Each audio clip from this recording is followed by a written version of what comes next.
lead. Oh, he held onto the ball finally. But less than a minute later, Baker found Kareem Hunt for a touchdown to tie it up at 42. Then Lamar led the Ravens on a 4-play drive that ended with a Justin Tucker, of course, 55-yard field goal to seal a dramatic win for Baltimore and keep their playoff hopes alive. I choke. Who was the real winner last night? Let's hear this. I've been waiting for this. In your Ravens suit. No, sir. No, sir. Let me talk. The real winner was the Cleveland Browns. The real winner was the Cleveland Browns, and I am so happy for the Cleveland Browns fans, happy for the dog pound, happy for the Browns faithful. Marcellus, think about this for 1 second. The Ravens winning got them closer to the playoffs. But the Browns competing the way they did got them closer to the Super Bowl. The Ravens winning got them closer to the playoffs, but the Browns competing the way they did got them closer to the Super Bowl. In football, you've said it, I've said it, anybody that's played at a high level knows it. You got to win 2 games. You have to win the game on the field, the game on the scoreboard, that is. But you always and you also have to win the game within your mind, the game within your head. Before you even get onto the field, you can't defeat yourself.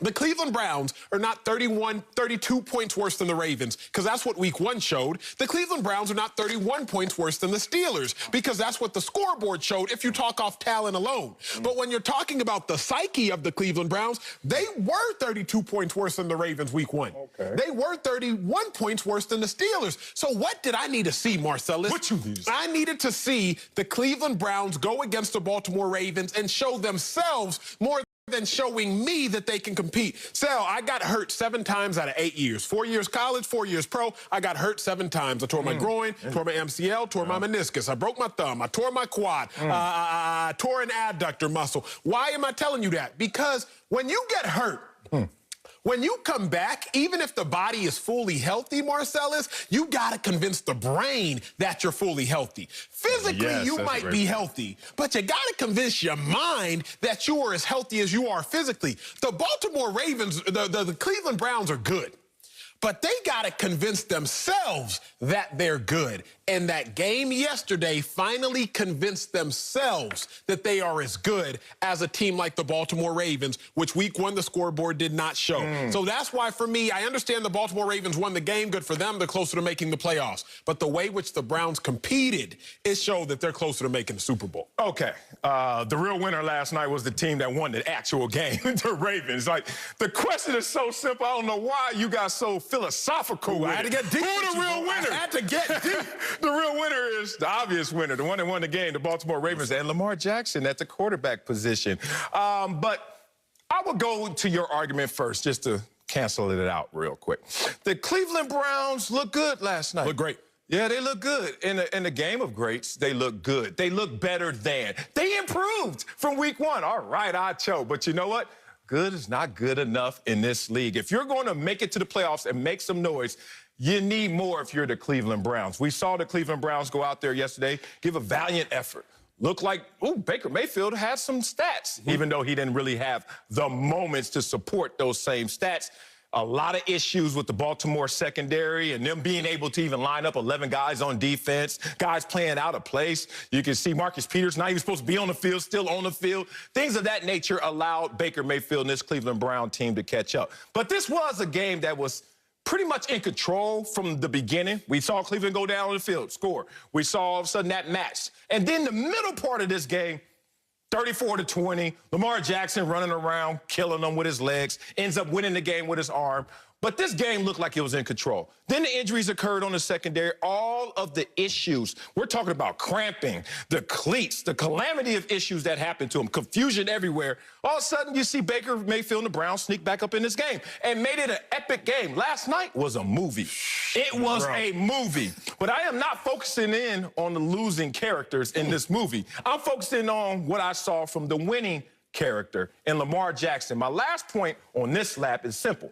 Lamar Jackson went out there and said, I know in this league right now, everyone wants to see me step up as a passer, even though last year I led the league in passing touchdowns, but not a good enough statistic for those naysayers. So this year, he comes out with that intent to go out there and be that pocket passer, not be Lamar Jackson of sort, and kind of keep it a little closer to the vest.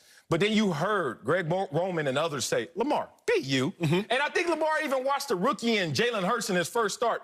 beat Jalen Hurts. That's correct. Just run around. And then I told you yesterday, what is the numbers on starting quarterbacks when they have 10-plus rushes in a game? 60-8. So let's go 61-8. Oh, we can't. You know why? Because Lamar didn't have 10 rushes. He only had 9 and 124 yards. He didn't even need a 10th one. But the point is, when they're zigging, you zag. Because we all know it's a numbers game in terms of commitment to stopping the run. And you have a numbers advantage when your quarterback runs. Lamar Jackson, Baltimore Ravens, the real winners of the game and the real winners of the night. I'm not mad at your take. It's just lazy. I'm not mad at it at all. I'm not mad at your take at all. It is just lazy. You mean I'm not digging for stuff? No, I don't have to dig, sir. I just have to do my homework. We get paid on this show, some more handsomely than others, although the other is more handsome. We get paid on this show to do work, Sal. So let's do work. Let's do work. Let's talk movies real quick. Did you ever see Batman's The Dark Knight Rises? Who's in it? Is that Bane? I think that was the Joker. That was the one with the Joker. Which Joker? The one that died after he died while he was filming it? Correct. Yeah, him. That was good. Heath Ledger, he lost in the movie. He did. The Joker lost. The Joker never really wins. Batman always wins. But Heath Ledger, the loser in that movie, he stole the show. He did. He stole the show. Even though he lost Marcellus Wiley in the movie, he stole the show. Again, for y'all Marvel fans or whatever fans, hopefully it's the Dark Knight. I don't really know. I just remember the Joker went crazy. We going too deep. I told you not to dig. But he stole the show. What's my point, Sal? Baker Mayfield, even though he lost, he stole the show. 343 yards. 3 total touchdowns after he threw that interception, because he did throw an interception. I'm not going to ask like Baker was without blemish. Don't act like that wasn't an afterthought. After he threw the interception, he went 12 for 15, 151 yards, 2 passing touchdowns and a rushing touchdown. Browns went down by 13 points, came back to take the lead in the fourth quarter, if not for the greatest field goal kicker of all time, that is Justin Tucker. Shout out to my Longhorn alum, same draft, same recruiting class. Shout out to my dog. If not for the greatest kicker kicking a 55-yarder, this would be a different story. Now, it's not a different story. I'm not going to sit here and act like it is. But here's my point, Sal. Stick to the script. The Ravens weren't going to win the AFC.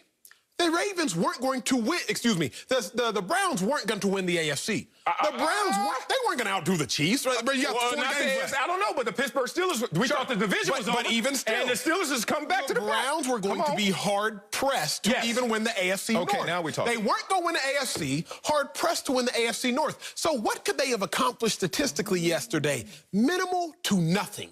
Statistically, the Browns weren't really about to accomplish a lot. But what did they actually accomplish? Everything. Bro, I was in Cleveland 2012. I've told you this story. Let me tell y'all again. I get drafted there. After a long, grueling day of off-season training camp, off-season activities, our head coach, Pat Shermer, who had been with the Browns organization, he calls the whole team together. Bring it in.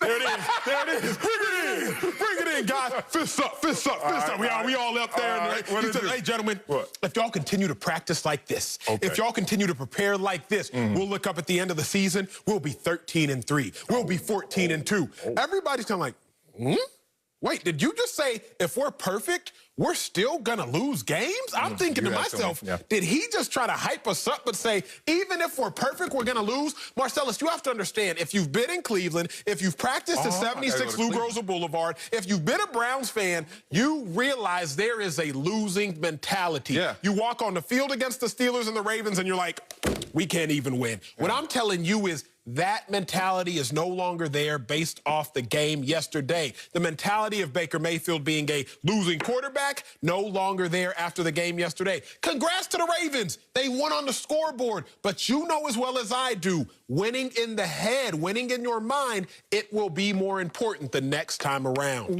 I see what you're trying to do right here. You're using my take so I can support what you're saying. Don't make my good take using your take. The dual scoreboard is my take. Okay, it is. It's my take. He stole my take. Damn it. And now you're trying to make me support it. It doesn't work all the time. It just works when I say my take. Now, right now, I caught you. What you do? You right now sound like so many losers out there in this world. They try to make losing an intangible. When losing is tangible. Losing is tangible. It's not about just mentality. It's not just about culture and the abstract. It is a tangible. Do you have the talent? Do you have the buy-in? Are you prepared?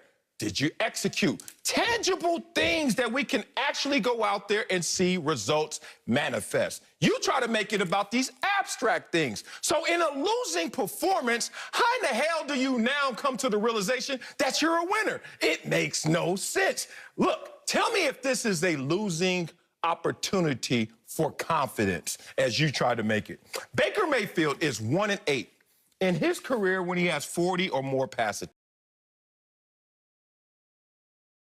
attempts. 1-8. Last night he had a career high 47. So you have a quarterback when you actually say, win us the game. Please, Baker, do it. We tried it 9 times. How has that worked out? One victory. Tell me if this is a losing opportunity for confidence in a winning situation, as you tried to say. The team is now 3-3 when he throws a pick. Oh, did he throw a pick again last night? How is this a winning moment, as Acho wants to say, when you lose again at home? They lost at home. You know, there was. I actually saw the dog pound there, like a little kennel, small version, but it was still the dog pound. 7th game this season with a completion percentage of 60% or worse.